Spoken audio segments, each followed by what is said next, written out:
Next, we're going to hear from the city of Nichols Hills, which was founded in 1929 and serves nearly 4,000 residents in its 2.4 square miles. Intended as a respite from rampant commercial development, the city has stayed true to that mission. With 3 city council members and a city manager, Nichols Hills is represented today by their city manager, Shane Pate. Come on up, Shane. Thank you.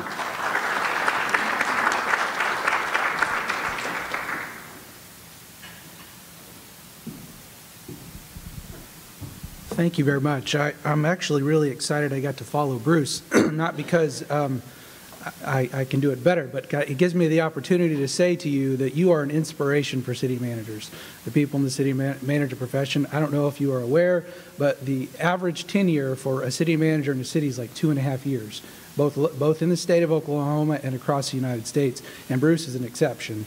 And I mean, they named City Hall after him, and they only do that if you paid for the building or you're dead. And so it's so rare, and that just speaks to your character, Bruce. And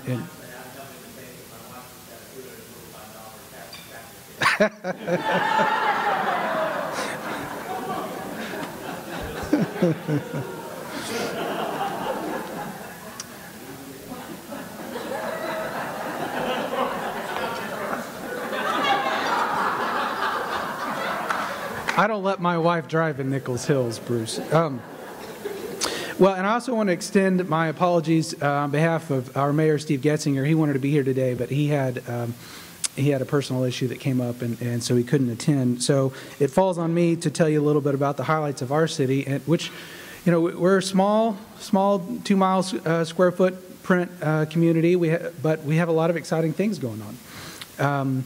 We have 75 employees. We've got our own fire department, public works, police station, and administration department. And so we're a fully functioning city. We have 23 water wells, so we sell water to our residents and use sales tax to balance out the rest. Our median household income is such that we rarely qualify for a grant. So that makes some unique challenges for us, but we're fortunate in that our property tax values are also higher, and so our residents have been kind enough to invest in our community with tax levies to issue bonds for many years to address a lot of our capital needs. So you know, as a two square mile city, we're fully built out. We're about 95% residential. So we have problems like any other city, but they're just different problems most of the time. Us being fully built out, we have this situation where it's advantageous for people to come invest in real property in our city, and maybe you might have out-of-town spec home builders that want to come and build something with a bigger margin. And so our residents have formed a building commission to review those applications and make sure that the homes that are built today are 100-year homes like they were built in 1929 and the 50s when G.A. Nichols created our community. And that's really helped our property values quite a bit. It's also given us an opportunity to really see with a lot of transparency just how much development happens in our community. We know that in 2021 we had about 23 approved new homes or additions to homes, which an addition there might be an actual home in like, you know, another city. And in 2022, we've already exceeded that number, and I looked before I came over here, and we have 9 applications for tear-down rebuilds that are pending. So, you know, there's a lot of talk about what's going to happen with the housing market. Nichols Hills, at least right now, is still weathering that pretty well. Now, despite our small size and land mass, we have an abundance of parks. We have 36 parks. And we're really excited that this year we're about to complete a $1.5 million park improvement project that's fully funded by the Love family. And Bruce, my heart goes to you for negotiating with the Loves. I know what that's like, and so kudos to you for keeping them in town. They're wonderful people. They're good, big business people that do great things for a community, and we're happy with what they've done for our park. We also have a $500,000 park bond that will start soon to help finish the trail network. You know, Nichols Hills is surrounded on 3 sides by Oklahoma City and to the north by the Village, and Grand Boulevard Park is this long path that goes through the middle, and there's a little gap in the trail system there, and we hope to continue that next year and complete it. We're applying for a grant for the last little stretch of that, but the rest of it, the bond funds will cover. As I mentioned earlier, the residents have been very good at investing in our community with bonds, and in 2019, they authorized $28.5 million in bond projects, which covered a lot of areas, our typical streets, water, sewer, and technology information systems. But they also approved a $3 million fire station addition and renovation project, which, if you drive by 63rd and Western, you can see that taking shape, and that will be finished next month. So our fire department's very excited about that. Negotiating with them in their union negotiations every year were much more, much easier while we were holding that over their head, and we've already got 2 grievances now that it's about done. So we're looking forward to the new opportunities for partnership that will come once that's complete. But it'll have a training facility, and next year, part of that authorization, we're going to construct a training tower for our firemen. So as our firemen in here today could probably tell you, training is very important. It's also hard to come by, particularly since the pandemic started. Less classes being offered, or you've got to travel to Texas or different places, and so that's going to provide another opportunity for our firemen to do that. We purchased them a fire engine this year, and next year we are purchasing a ladder, and those are, I mean, that's $1 million vehicle right there. So that's something that happens once every few decades for us, and we're excited about that. We also have police cars that we purchase every year to keep our police department able to do their meet their needs. And we have a water treatment plant that's coming online very soon. And then next year, we're going to have another election for more bond authorization, and that'll be a $33 million request. Something kind of interesting, it's not particularly innovative, but you might hear a lot more of it in coming years. You know, with the pandemic, cities like us, we were having to really look at, you know, at the beginning of that, what does our survival look like? Because we had like 5% of our land space is dedicated to sales tax, retail space, and sales tax revenue was everything for us. So we had to do forecasts. How long can we survive if you know our plazas are shut down? And I'm sure some of the other cities had to look at that too when we didn't have a lot of answers to what the pandemic would bring. And so that reoriented us into thinking, what other things do we need to do and to prepare to be sustainable long time? And so our citizens, we've got a committee of 35 residents, staff, and stakeholders, some of which are the utility companies, which I can see are in here today, have been working over the past 2 years to come up with a sustainability plan for Nichols Hills. And sustainability has an often political type thought process for a lot of people, but really for us it just means to endure. What are we going to do for another 100 years? And we started by surveying our residents. We surveyed everyone in our city. We had 33% response rate, which was very good for a survey.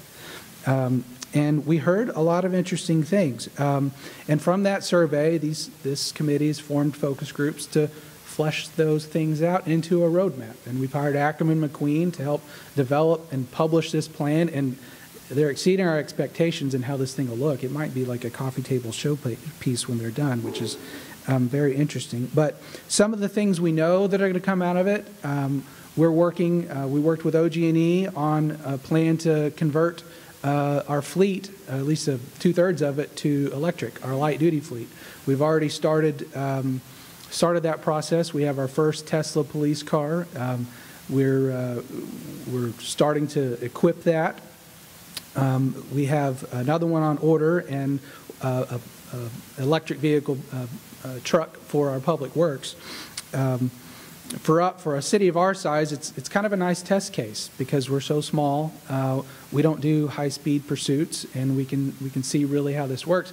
It's also advantageous for us because it's one of the few grants we're eligible to receive, and so we're able to purchase these things with non-tax sales tax dollars. So that's been really helpful for us and helps us with our plan. We are also in the process of installing an electric vehicle charging station, one at City Hall and then one at Public Works. Those are a complex thing. If in your communities you start to look into those things, there are all these varying degrees of capability, and the more efficient you get with those, the more expensive they are, and it creates a lot of new problems to try and solve.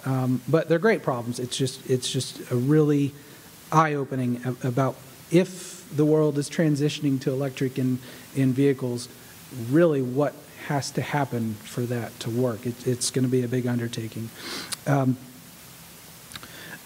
One of the biggest responses we got back from our residents, now we sent the survey right after a cold snap where all the power was out, but we got a lot of feedback about burying power lines. And we know other cities have talked about that in the past. It's monumentally expensive. But we asked OG&E to help us really take a hard look. We contracted with them to, okay, this is what they want to do. What will this cost? Let's go and do the engineered drawings for this. And that involved Cox Communications and AT&T and Verizon and all these different players who share space for that. And so that is nearly complete. We're going to have that in our sustainability plan. We know it's going to cost upwards of $100 million.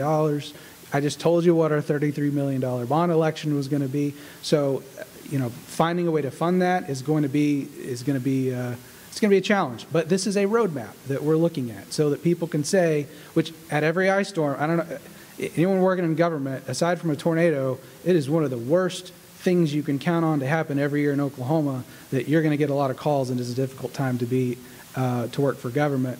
It's probably even worse to work for OG&E, but they don't understand that from the government side, that there's only so much we can do. So we're taking a hard look at that, and we'll see what happens there.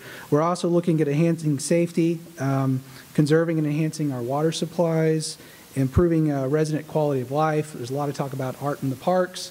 Some really cool, innovative things we're looking at there. Because of the way Nichols Hills is, we're in the center of Oklahoma City, but everything is kind of understated as far as our parks go. There's not a lot of murals or things like that. So we're looking at maybe augmented reality where you can look on your phone and commission artists to do something out of the parks. We've got some composers that are playing, recording scores that'll play music while you're walking, and you can see the statues that we have. And so that's all very exciting. And then we're also looking at some local incentives for energy audits.